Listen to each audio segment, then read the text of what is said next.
TV KPM. Wow, apa ini? Menariknya. Ada jambatan. Ni apa ini? Okey, selamat datang ke Encik. Carnival Side. Okey. So, nak cuba? Saya nak cuba tapi ini apa ni? Macam eksperimen je, Cik. Okey, ini model kerusi rawatan gigi. Model kerusi rawatan gigi? Okey, kalau kita nak kawal ketinggian kita, so kita tolak pecahgari ni. So, Okey, kalau okey. kita nak kawal kedudukan belakang kita, so kita boleh kawal tolak pecahgari warna hijau ni. Wah, menariknya. Boleh naik, boleh turun. Boleh naik, boleh turun. Okey, kalau yang kat sebelah sana pula saya Okey. nampak macam ada jambatan. Cuba teka. Dari negeri mana jambatan ini? Jambatan ni boleh terbuka ke? Boleh. Kalau dah jambatan ni boleh terbuka, pastinya dari negeri Terengganu. Ya, betul. So, jambatan terbuka ini nak bagi kapal lalu. Kalau kapal tu tinggi, tak boleh nak lalu. Macam mana tu? Macam mana? Okey, kita tolakkan dia punya pecahgari ini. Kita tengok macam mana dia terbuka. Wah, hebatnya. Macam mana semua ni berlaku? Ya. So, kita nak belajar hari ini berkenaan dengan iaitu sistem hidrolik. Sistem hidrolik? Ya. Menarik tu. Ya. Saya nak masuk kelas Ya, lah. okey, boleh. Saya Jom. nak ikut belajar. Jom, Okey, kita masuk kelas. Wah, sistem hidrolik. Sistem Dia boleh hidrolik. terbuka. Ya, betul. Hebat. Boleh Boleh tutup tarik. balik ke? Boleh.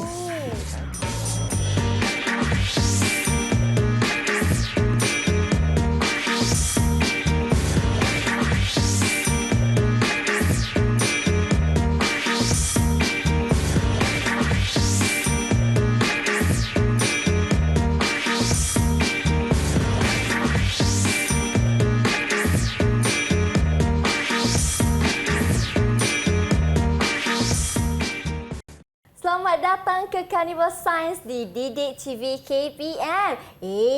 Bukan Carnival Science, tetapi kita akan belajar mata pelajaran sains di dalam slot menengah atas di Didik TV KPM berteman dengan saya, Syamira Nazir, di mana pada hari ini kita akan belajar tajuknya iaitu Prinsip Pascal dalam bab 8 buku teks kawan-kawan semua untuk murid-murid tingkatan 5 dengan tajuk kecilnya Sistem Hidrolik. Apa tu? Nanti kita tanya cikgu kita. Dan sekarang di studio kita bersama-sama dengan seorang guru penyampai iaitu Cikgu Ahmad Roslan. Assalamualaikum cikgu. Waalaikumsalam. Sihat, cikgu? Saya Alhamdulillah. Mira, apa khabar? Sihat? Mira pun sihat juga cikgu. Alhamdulillah. Dan teruja nak belajar Ya. dengan cikgu tentang tajuk kita untuk hari ini. Tetapi sebelum itu, di studio turut serta bersama dengan kami iaitu seorang guru jurubahasa isyarat iaitu Cikgu Nurziana Yusof dari SMK Dato' Ibrahim Yaakob, Kuala Lumpur.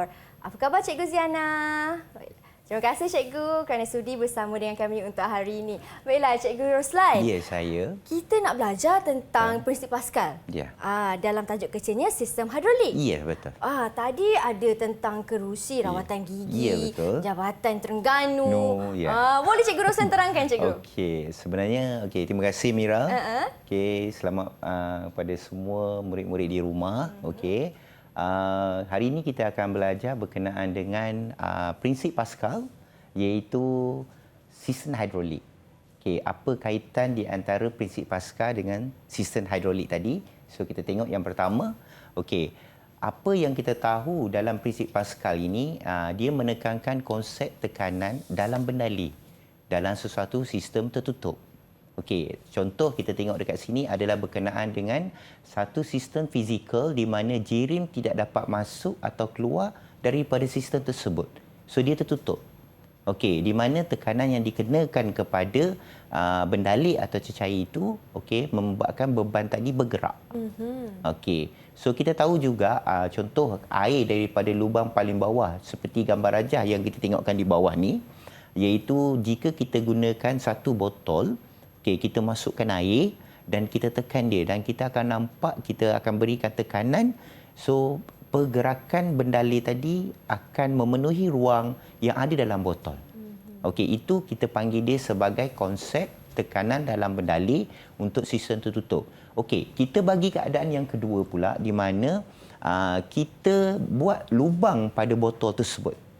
Okey, dan kita akan lihat bagaimana apabila kita berikan tekanan, bendali tadi ataupun jirim tadi yang ada dalam bendali tadi akan keluar.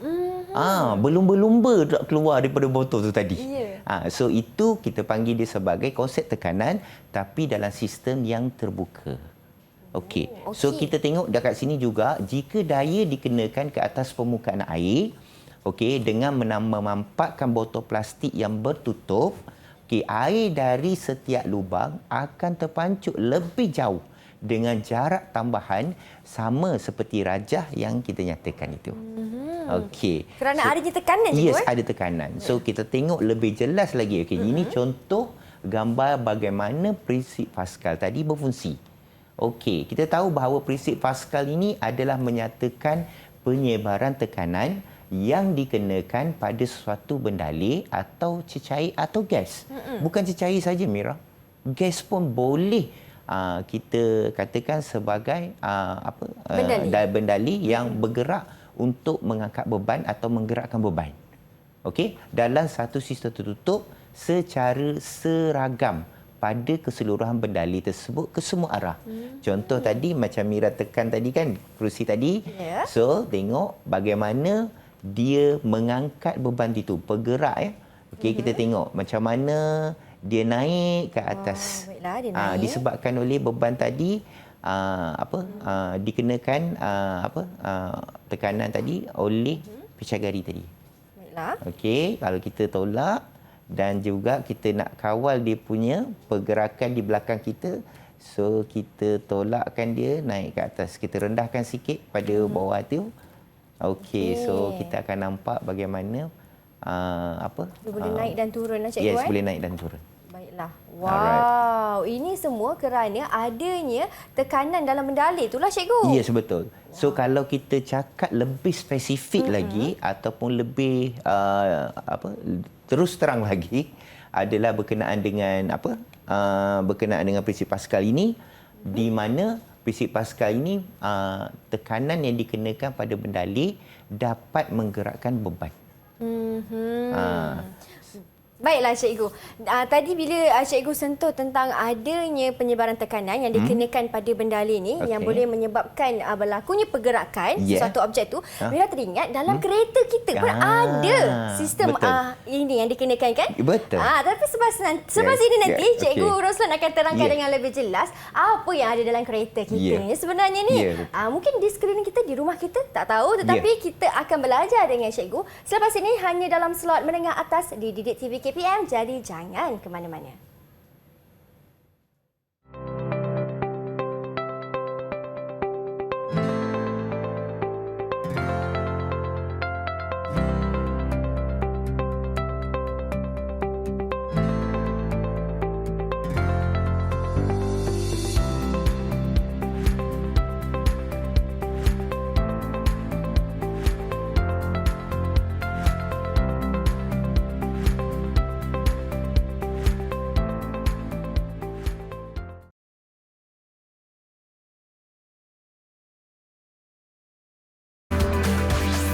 Didik TV KPM.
pengasas Pascal iaitu Blaise Pascal ada menerangkan di mana prinsip Pascal merupakan sesuatu tekanan dikenakan ke atas bendalih yang menyebabkan berlakunya pergerakan ke atas satu beban. Dan tadi ada satu video yang dia mainkan. Mira nampak kat video tu ada macam kereta, ada macam jet hidrolik. Apa tu cikgu kaitannya? Okey, terima kasih Mira. Okey, so sebenarnya apa yang kita lihat daripada video tadi, saya rasa semua orang pernah mengalaminya. Bila nak tukar tayar kereta, kan? So, kita tengok bagaimana mekanik tadi, dia gunakan jack tadi, ataupun kita panggil jack hidrolik tadi, di mana untuk mengangkat kereta supaya tayar tadi senang untuk dibuka. Okey, so jack hidrolik tadi adalah merupakan satu sistem hidrolik, okey, dalam prinsip Pascal. Wow. Okey. So, pernah kan? Pernah tengok orang tukar tayar tu kan? So, dia tekan tolak supaya ketinggian kereta tadi bertambah. Supaya tayar tadi senang dikeluarkan. Di situ dia digunakan untuk membantu dia supaya dia memudahkan untuk dia menukar tayar tadi.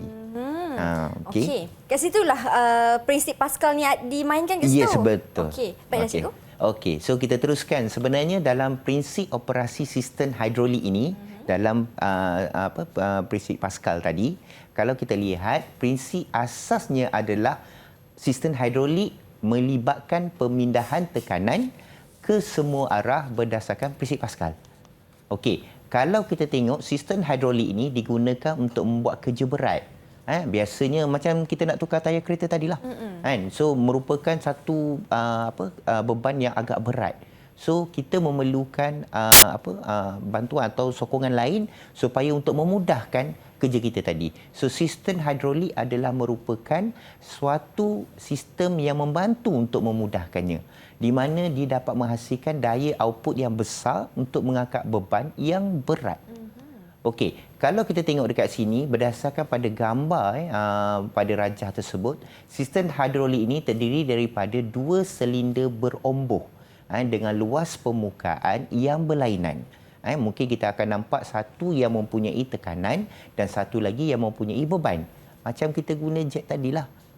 Beban yang berada di atas dan kita tolak dia punya pemegang untuk jet tadi supaya beban tadi akan lebih tinggi daripada kedudukan jet. Okey. So seterusnya kita tengok juga kat sini bendalih yang lazim digunakan air atau minyak.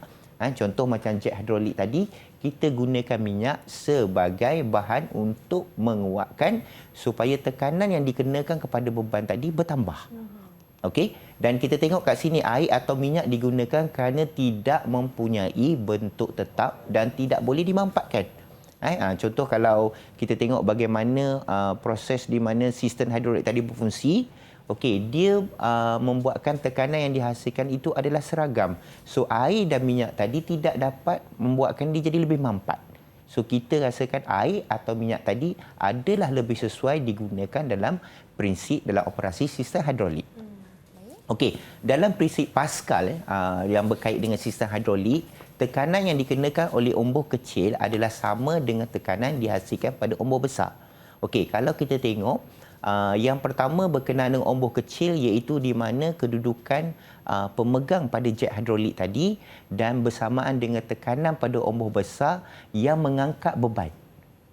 Okey, so kalau kita tak tekan omboh kecil, manakan beban tadi akan terangkat. Betul. Alright, so kita katakan sebagai daya input luas untuk omboh kecil adalah sama dengan daya output luas omboh besar.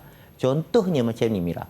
So contohnya kita nak gunakan jet hidrolik tadi, kita tekan dia, kita kenakan daya dia. Daya tersebut bersamaan dengan daya yang digunakan untuk mengangkat beban. So lagi kuat kita mengenakan daya kepada pemegang, so lagi kuatlah maksudnya omboh tadi ataupun bahagian untuk mengangkat beban tadi akan lebih kuat, akan meningkat. Okey. So dia adalah sama di antara input dengan output. Kita yang buat dengan beban yang dilakukan. Okey. So kalau contoh kita katakan sebagai daya dikenakan dalam 10 Newton yang luas omboh kecilnya lebih kurang dalam 2 cm. Kita anggapkan saja ini sebagai contoh. Okey, dan daya outputnya pula kita tak tahu berapa dan kita katakan dia sebagai 100 cm untuk luas bagi omboh besar. maka kita boleh gunakan sebagai daya output tadi adalah bersamaan dengan 10 Newton darab dengan 100 cm persegi untuk luas ombor besar dibahagikan dengan 2 cm untuk luas ombor kecil. Dan hasilnya adalah daya outputnya 500 Newton. Alright. So itu adalah dalam prinsip Pascal. Maksudnya kita katakan sebagai daya input bagi luas ombor kecil adalah sama dengan daya output bagi ombor besar. Okey, dalam sistem jet hidrolik ini juga kita tahu bahawa jet hidrolik lazimnya digunakan untuk mengangkat beban yang berat seperti kereta di bengkel membaiki kereta. Kan? Sebab yalah untuk mengangkat kereta nak cek bahagian bawah kereta tu macam mana dah nak baring kan, so dia menggunakan sistem hidrolik supaya kereta tadi terangkat. Okey, apa yang dilakukan itu dalam sistem itu adalah tuas ditolak ke bawah dan secara berulang untuk menolak ombor besar yang berbeban ke atas injak selepas tertutup.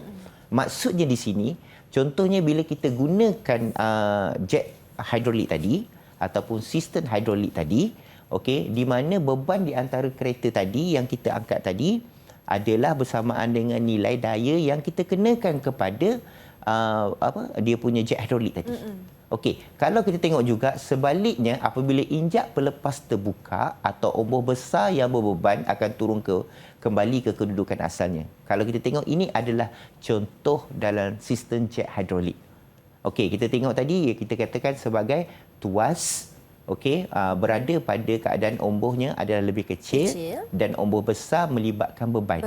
Nak mudah kita katakan macam inilah. So tuas berada pada keadaan ombor kecil manakala ombor besar berada pada beban.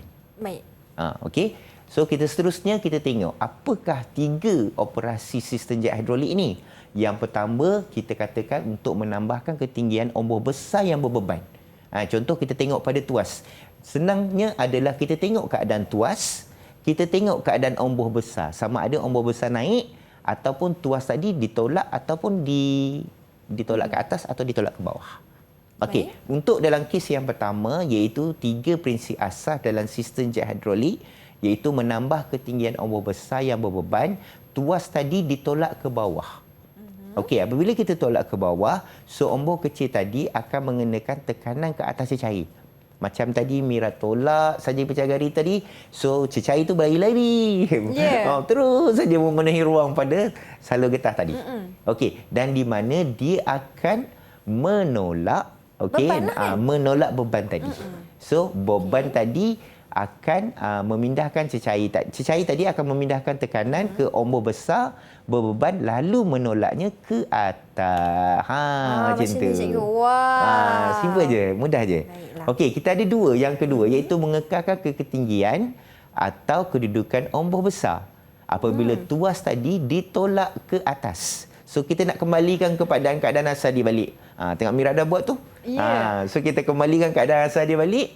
So di mana kita tolak tadi tuasnya ke atas, umpama Mira tarik keadaan pecahgari tadi. Okey. Dan apa yang berlaku adalah tekanan cecair tadi tetap dikenakan pada ombor yang besar. Tapi dia akan mengekalkan kedudukan ombor yang besar. Maksudnya nak kembali pada keadaan asal lah. Dan yang ketiga, kita ada bagaimana nak menurunkan ombor besar kembali keadaan asal tadi. Yang sedia ada Mira buat tadi. Di mana kita tarik tadi pecahgari tadi supaya keadaan dia punya bendalik atau cecair tadi dia kembali semula kepada keadaan ombor kecil.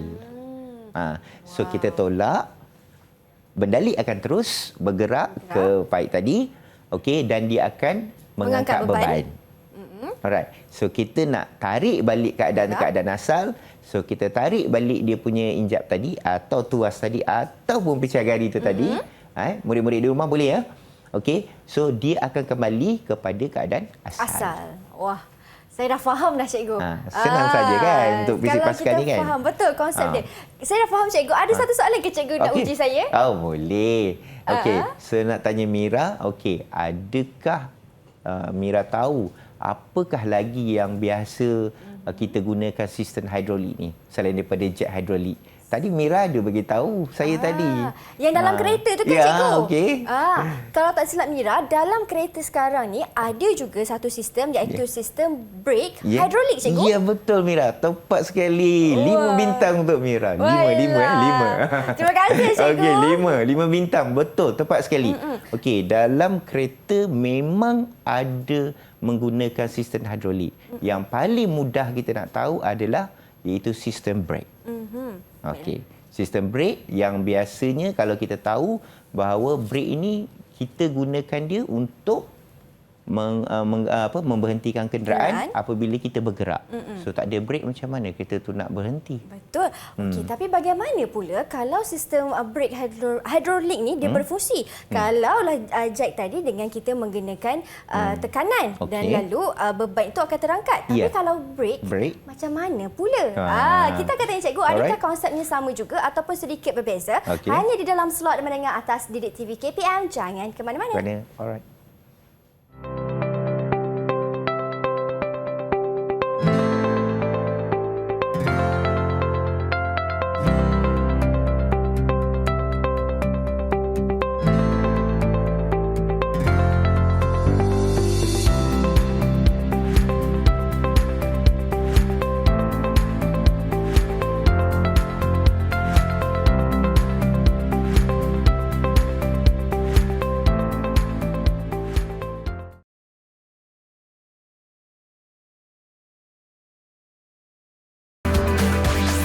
Didik TV KPM.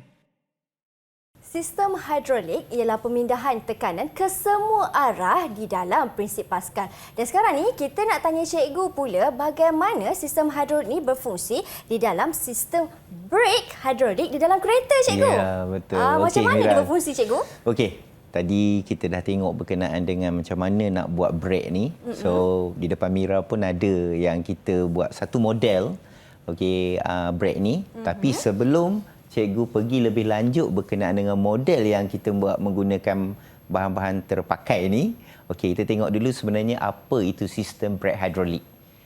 Sistem brake hidrolik kalau tengok pada gambar rajah yang ada di depan murid-murid sekarang ni adalah berkenaan bagaimana satu kaki yang menekan pedal dengan menggunakan meter silinder yang membuatkan kita panggil disc. Disc yang berpusing tadi berhenti. Bila kita lepas, so disc tadi contohnya bila kita lepas, disc tadi terus berpusing. Dan bila kita tekan, so disc tadi akan berhenti. So sebenarnya itulah satu aplikasi yang digunakan di dalam kereta. So sebab kalau kita nak berhentikan kenderaan, so kita tekan pedal tu kan. So menyebabkan dia punya disc tadi akan berhenti. Dan termasuk sekali dengan tayarnya sekali lah. So kalau kita tengok kat sini, brake hidrolik lazimnya digunakan untuk memperlahankan, untuk memberhentikan kenderaan beroda seperti kereta yang sedang bergerak. Dalam sistem brake hidrolik ini kita bahagikan dia kepada dua, iaitu brake cakra dan juga brake gelendong. Kebiasaannya kita tahu bahawa brake cakra ini digunakan pada kereta lah. Sama juga brake gelendong, tapi kedudukan dia yang berbeza. Iaitu kita tahu bahawa brake cakra berada pada roda di hadapan. Manakala brake gelendong berada pada roda di belakang. Berbeza, cikgu. Ya, berbeza kedudukan dia. So sebenarnya kalau sebuah kereta itu dibina, dia kedudukan brake itu adalah berbeza. Bagaimana fungsinya adalah berbeza, tapi sistemnya sama, iaitu sistem hidrolik. Kalau kita tengok juga kat sini bahawa kalau dalam sebuah kereta, apabila brake cakra roda di depan dan brake gelendong pada roda belakang, persamaan yang jelas kat sini adalah pedal brake yang ditekan akan menolak ombus silinder utama ke dalam dan mengenakan tekanan ke atas minyak brake. So bendalih di sini adalah minyak brake. Dan tekanan ini akan dipindahkan secara seragam seperti Mira sebutkan tadi. Kan murid-murid di rumah pun ada tahu bahawa bila dipindahkan secara seragam, minyak brake tadi akan melalui pipe logam ke silinder brake pada roda depan dan di belakang. Okey, tapi untuk kedua-dua brake ini iaitu brake cakra dan juga brake gelendong, walaupun dia mempunyai persamaan, dia ada juga perbezaan dia. Dalam kedudukan dia berbeza di depan dan di belakang. Okey, ada sama dan ada yang berbeza.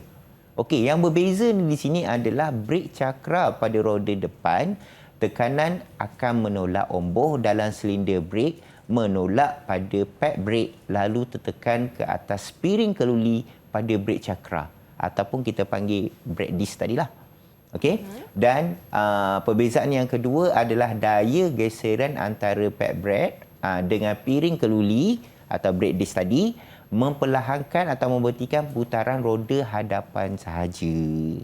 So bila kita tekan pedal, okey, so dia akan berhentikan disc, kita tarik, dia pusing balik. Okey. Okey. So untuk brake gelendong pada roda belakang, perbezaan dia dengan brake cakra pada roda hadapan, okey, murid-murid boleh dapatkan perbezaan dia kat sini, iaitu tekanan dia akan menolak omboh silinder brake yang menolak kasut brake lalu menekan pelapik brake pada brake gelendong. Oh, okey, maksudnya dia tolak kasut dia. Maksudnya dalam brake gelendong ni kalau kita tengok pada dia punya kedudukan pada kedudukan brake gelendong tu, dia macam kasut di tengah tu. Dia macam kasut di tengah tu. Dia menolak supaya kasut brake tadi rapat pada pelapik brake. So bila dia semakin rapat, maka kenderaan tadi ataupun apa-apa kenderaan yang menggunakannya brake gelendong ni, dia akan berhenti pada tayar tu. Okey? So dia menggunakan konsep yang sama dengan brake cakra. Cuma dari segi ketahanan untuk brake gelendong ini lebih tahan berbanding dengan brake cakra. Brake cakra mungkin untuk roda di hadapan untuk mempercepatkan. Brake gelendong ni dia mengambil masa untuk dia berhenti. Kalau brake cakra ni kalau kita tekan brake sekali tu berhenti. Okay. So gelendong tu dia memperlahankan sebab dia menggunakan pelapik brake. Okey, dan kita ada daya geseran antara pelapik brake dengan gelendong brake ini memperlahankan atau memberhentikan putaran roda belakang. Memberhentikan roda belakang. Contoh kita tengok yang paling asasnya pada kereta lah. Tapi kereta kebanyakannya sekarang ini kedua-duanya menggunakan brake cakra. Tapi ada juga kereta yang satu menggunakan brake cakra, ada yang menggunakan satu brake gelendong. Lebih selamat menggunakan kedua-dua jenis brake yang berbeza pada roda hadapan dengan roda belakang. Baiklah. Okey. So kita tengok dekat sini apakah model yang cikgu bawa hari ini, iaitu kita nak tunjuk bukti bahawa ada pergerakan pada roda tadi, itu kita panggil dia sebagai disc brake tadi. Okey, kita anggapkan bahawa model ini adalah model brake dalam kereta, ataupun kita panggil dia brake cakra. Okey, yang pertama kita hidupkan dulu dia punya switch ni. Okey, kita hidupkan switch ni dan kita tengok bagaimana dia berputar dan kita minta untuk Mira kenakan tekanan pada omboh kecil pada picagari tersebut. Boleh. Okey, jadi kedua-duanya. Kita andaikan di sini ini ialah omboh kecil. Pedal kereta kita yang kita nak tekan ni. Okey. Ini ialah ini adalah pemampat untuk memberhentikan kereta tadi. Okey. Baiklah, dan disc ni? Disc ni adalah cakra disc pada brake kereta. Pada brake kereta. Ya. Okey, kita tengok bagaimana dia berfungsi. Okey, kedua-duanya secara serentak supaya dia punya disc tadi berhenti. Okey. Okey. Satu, dua, tiga. Okey, alright. So, tolakkan dia. So, kita tengok bila ditolak, so dia berhenti. Wow. Okey. So, kita tengok kat sini macam mana disc ataupun roda tadi tengah bergerak. Okey, berputar. Yang mengandungi cakra disc tadi. So bila kita kenakan tekanan tadi dan minyak umpama air ataupun cecair yang berada di dalam tiub ini adalah minyak brake. Okey, dan dia akan menolak omboh besar supaya memampat tadi akan memberhentikan cakra. Okey, cuba Mira tarik balik. Umpama Kita bila lepaslah. kita lepas pedal tadi. Kita lepaskan So pedal. kita akan tengok bagaimana pedal tadi dia dilepaskan. So satu, kita tengok dia macam mana dia punya ni. Dia kembali Okey, berputar. dia akan kembali berputar. Baiklah. Wow, jadi beginilah aplikasinya, Bu Cikgu. Aplikasi di dalam brake kereta kita. Kita sama ni kita tekan je pedal kita kan. pedal, tekan je pedal kan. Kita tak tahu sebenarnya bila kita tekan, so dia kembali kepada keadaan asal apabila kita tarik. Okey. Kita tekan dia berhenti, kita tarik, dia jalan. Baiklah. Okey, saya faham Cikgu setakat Okey. ni. Untuk sistem brake hidrolik. Okey. Ada sedikit lagi penambahan daripada Cikgu? Alright. So kita akan tengok bahawa sistem brake hidrolik ini biasanya kita gunakan pada kenderaan yang yang menggunakan brake cakra pada roda depan dan juga brake gelendong pada roda belakang. Okey.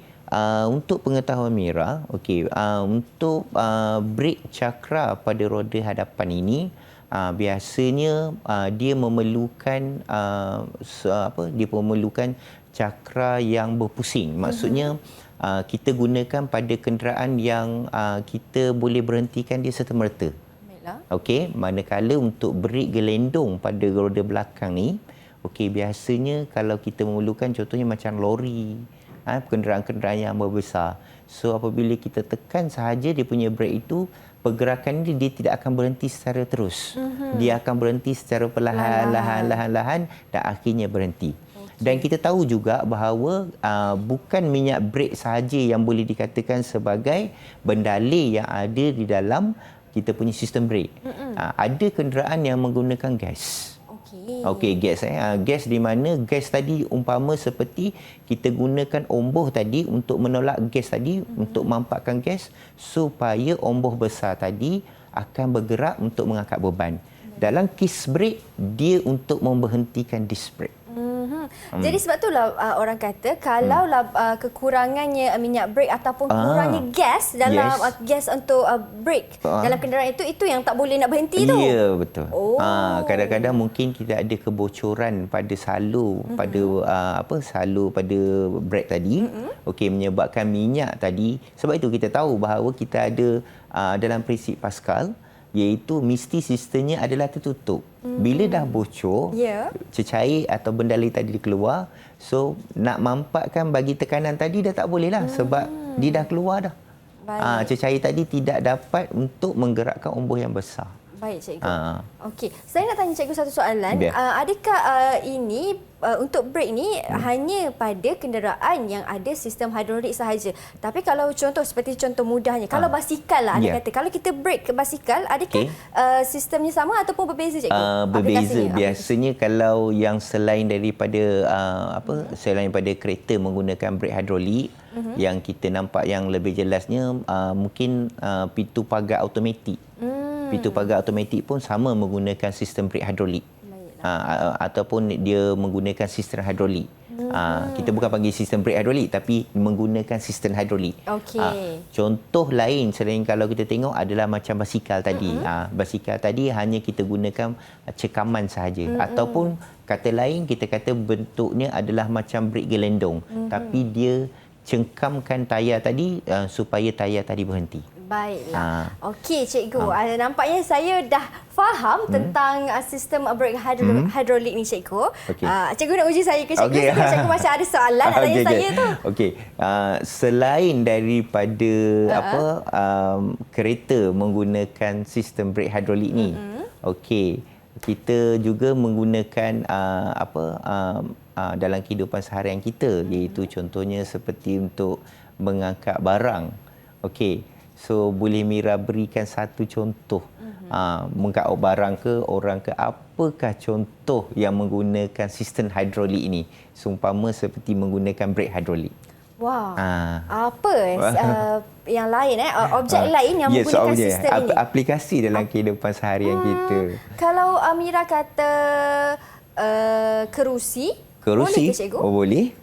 Tadi kerusi rawatan gigi? Kerusi rawatan gigi. Betul, tepat sekali jawapannya. Contohnya macam kerusi rawatan gigi sama saja menggunakan sistem hidrolik. Tapi dia punya kedudukan dia adalah biasanya untuk mengangkat badan beban. Mengangkat beban kedudukan badan seseorang itu. Okey, tapi dalam sistem brake hidrolik ni kita untuk memberhentikan. Baik. So tapi konsepnya asasnya adalah sama, iaitu sistem hidrolik yang menggunakan prinsip Pascal. Baiklah, ada ganjaran untuk saya, cikgu? Ada 5 bintang lagi. Wah, Dah 10 5 bintang dah dapat ni. Dah 10 dah ni kan setakat ni, cikgu. Baiklah, cikgu. Okey Mira. Ya, cikgu. Dah selesai dah soalan pertama tadi. Tahniah dapat jawab dengan baik. Okey, cikgu ada untuk soalan yang kedua. Okey. Boleh jawab? Boleh, cikgu. Boleh, insya-Allah. Okey, so untuk soalan yang kedua ni cikgu nak tanya Mira, apakah perbezaan sistem brake hidrolik bagi brake cakra berbanding brake gelendong? Wah. Okey, perbezaan yang pertama, kalau cakra itu berada di hadapan tayar. Ya, betul. Kalau brake gelendong berada di belakang tayar. Okey, betul. Perbezaan yang kedua ialah tekanan. Kalau untuk brake cakra, tekanan itu akan menolak omboh dalam silinder dan dia akan tolak pada pad brake. Ya. Okey, manakala untuk cakera gelendong pula, dia akan tekanan itu akan menolak omboh pada silinder, tetapi dia akan menolak kasut brake dan juga dia akan rapat dan mampatkan pada pelapik brake. Ya, betul. Tepat sekali. Tahniah. Memang baik. Memang tepat sekali jawapannya. Tahniah. Berapa ganjaran saya, cikgu? 5 bintang, 10 markah. Memang terbaik. Terima kasih, cikgu. Okey, tahniah Mira. Itulah perbezaan untuk kedua-dua cakera, iaitu kedua-dua brake, iaitu brake cakera dan juga brake gelendong. Kita akan berhenti berehat seketika. Kita akan kembali selepas ini untuk sama-sama belajar dengan cikgu pula tentang satu lagi objek yang menggunakan sistem yang hampir sama, iaitu sistem hidrolik ni. Apa pula objeknya? Jangan ke mana-mana, teruskan setia bersama dengan kami di Menengah Atas Didik TV KPM.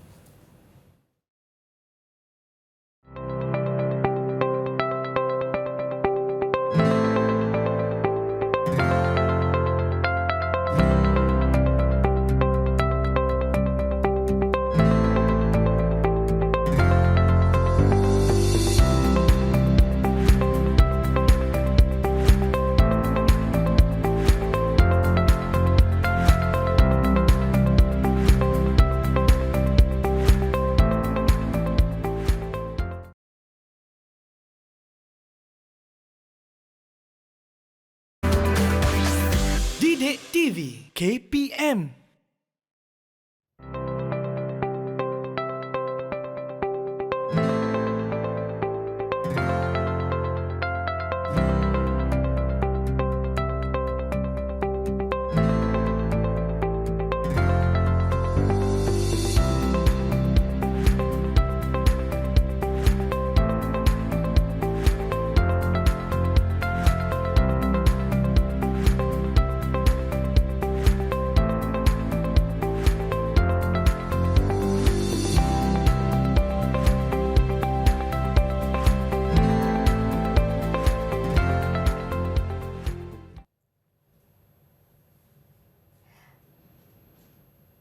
Apabila omboh kecil ditolak, dengan adanya daya dikenakan ke atasnya, maka berlakulah tekanan yang menyebabkan bendalir mengalir dan membolehkan beban itu diangkat.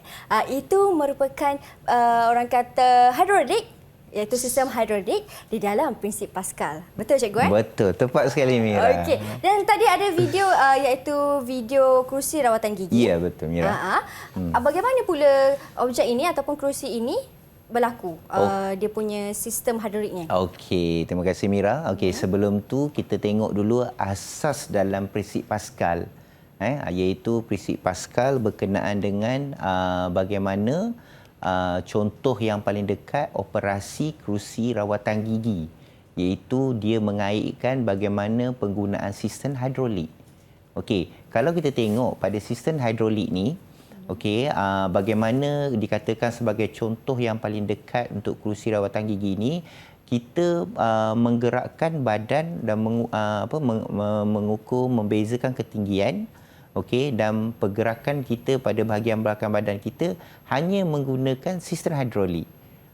Kalau kita tengok asasnya dalam sistem Pascal mengatakan bahawa apabila tekanan dikenakan kepada bendalir, okey, dia akan menghasilkan satu daya yang boleh mengangkat beban. Okey, kalau dalam istilah lain pula, lebih jelas lagi bahawa apabila omboh kecil ditolak, okey, dan tekanan tadi akan secara seragam, okey, memuatkan bendalai tadi akan bergerak untuk menggerakkan omboh besar. Okey, manakala beban tadi juga akan bergerak. Baik. Okey, kita tengok pada kerusi rawatan gigi So, kita boleh tengok. Okey, nak minta untuk Mira gerakan untuk cecair yang berwarna merah. Baiklah. Okey. So, kita tengok apa yang berlaku iaitu apabila digerakkan. Okey. So, ketinggian daripada asal tadi dah berubah. Wow, dia naiklah cikgu. Ya, dia naik. Tinggi betul. Okey. So, sebenarnya Mira rasakan apa yang berlaku? Okey, kalau macam ni kan cikgu, maksudnya bila Mira mengenakan daya dengan menolak omboh kecil, maka bendalir ini bergerak cikgu. Ia bergerak. Bendalir bergerak. Bila bendalir bergerak, lalu berlakulah daya bersama tekanan bersama tadi. Tekanan yang menolak omboh besar dan beban ini pun terangkat. Terangkat, betul. Okey, itu adalah konsep bagi asas di dalam prinsip Pascal. Wah, betul ke cikgu? Mira, tepat sekali jawapan dia. Wah, baik cikgu. Ganjaran untuk saya cikgu. Kali 15 bintang. 15 bintang tadi. Wow. Banyak kita makin bertambah bintang ni. Wah, darab 3 cikgu. Darab 3. Dapat 15 bintang. Okay. Baiklah. So kita tengok, minta Mira tarikkan balik, turunkan dia ke bawah. Okey, dan berhenti. Dan kita minta untuk Mira tolakkan untuk omboh kecil yang kedua iaitu cecair yang berwarna hijau. Okey. Cecair yang berwarna hijau. Okey, so kita tolak. So, kita tolak. So bila kita tolak, kita tengok ada perbezaan kedudukan. So maksudnya kita boleh kawal dari segi pergerakan bahagian belakang kita. Bila kita duduk atas kerusi, so kita dalam kerusi rawatan gigi ni kita perlu keselesaan. Betul. Dan pada masa yang sama ini untuk memudahkan supaya doktor gigi tadi untuk merawat kita. Wah, macam tu.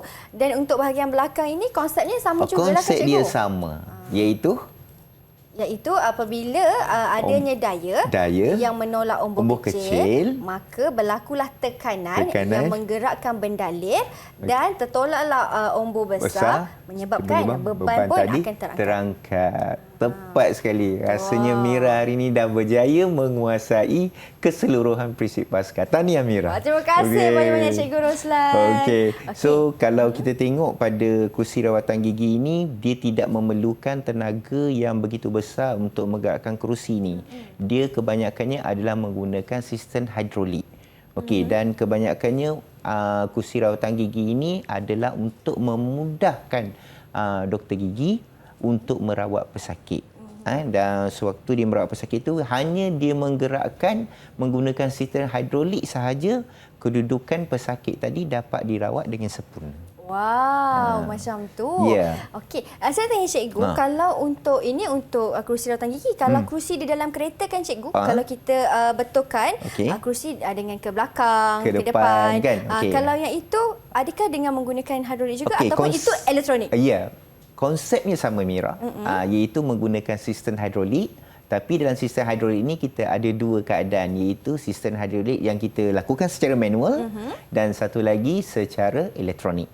Okey, yang dalam situasi Mira cakap tadi, iaitu kerusi kita tekan saja, dia bergerak ke depan ke belakang, itu dilakukan secara elektronik. Tapi asasnya menggunakan prinsip Pascal, iaitu apabila kita tekan, kita kenakan tekanan pada omboh kecil supaya bendali tadi menolak bersama dengan tekanan untuk mengangkat atau menggerakkan omboh besar supaya dia mengangkat beban atau bergerak. Wow, baiklah. Okay. Baik cikgu, selain daripada kerusi rawatan gigi, kerusi dalam kereta juga. Ya, sama.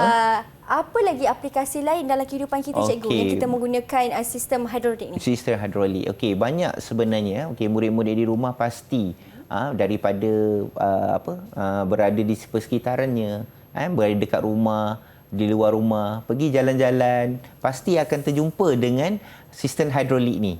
Okey, yang paling mudah, yang paling senang, iaitu pernah tak kita tengok suatu kawasan pembinaan menggunakan kenderaan seperti traktor tadi yang untuk mengangkut tanah. So dia mengangkat tanah untuk masukkan ataupun membersihkan tanah.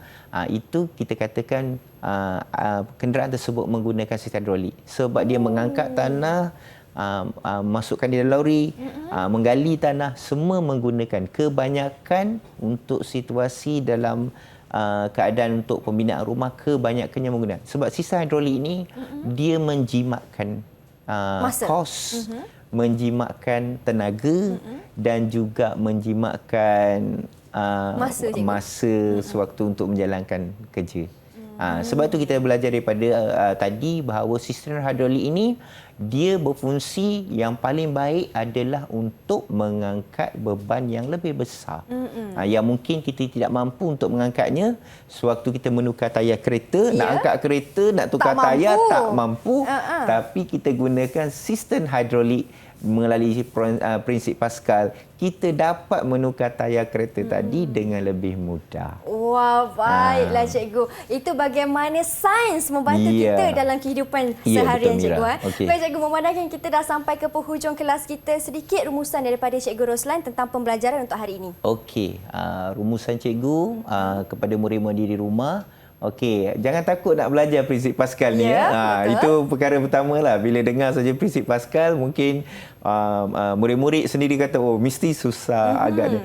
Kita kena faham konsep berkenaan dengan prinsip Pascal yang cikgu ulang tadi bersama dengan Mira, iaitu apabila ombak kecil ditolak bersama dengan tekanan, okey, akan menggerakkan cecair atau bendalih untuk mengangkat ombak besar supaya beban tadi bergerak ataupun terangkat.